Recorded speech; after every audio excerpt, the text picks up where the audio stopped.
আহ, আমাদের এখন ইলেকশন প্রসেসের জন্য চারদিকে নাকা চলছে।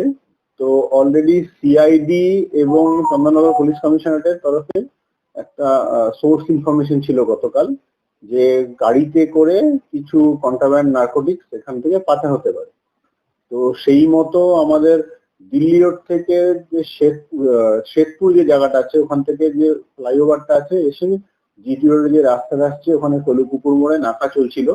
সেইখানে আমরা কালকে একটা আইচার প্রো গাড়ি ডিটেন করি এবং তল্লাশি করে সেই গাড়ি থেকে টোটাল এখনো অব্দি 132.86 কেজি মানে হিউজ অ্যামাউন্ট গাঁজা আমরা ধরি। এবং এই গাড়িতে করে যারা নিয়ে যাচ্ছিল দুজনের নাম সেগুলো আমরা জানতে পেরেছি ওদের কাছ থেকে। সেটা হচ্ছে গিয়ে বিশাল সরকার এবং সোনারুল খা। একজনের বাড়ি হচ্ছে জলঙ্গি, আর একজনের বাড়ি হচ্ছে হোগলবেড়িয়া।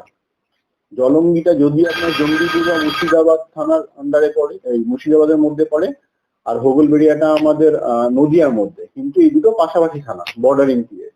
তো এরাই এটা নিয়ে যাচ্ছিল।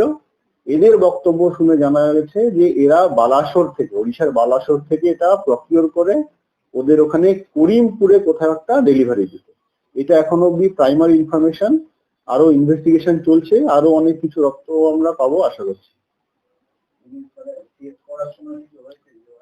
না, চেজ করার মতো কিছু না, আমাদের সোর্স ইনফরমেশন ছিল যে এইদিকে রাস্তায় আসতে পারে বা আসছে। তো সেই রকম আমাদের বিভিন্ন জায়গায় নাকা চলছে এখন।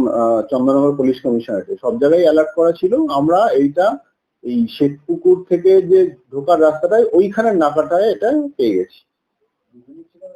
না, এই দুজনই ছিল এই গাড়িতে, এবং মাছের ক্রেট আছে, সেই মাছের ক্রেটের মধ্যে ব্রাউন পেপারে মুড়ে এটা লুকিয়ে নিয়ে যাচ্ছিল। সার্চ করাতে পাওয়া গেছে।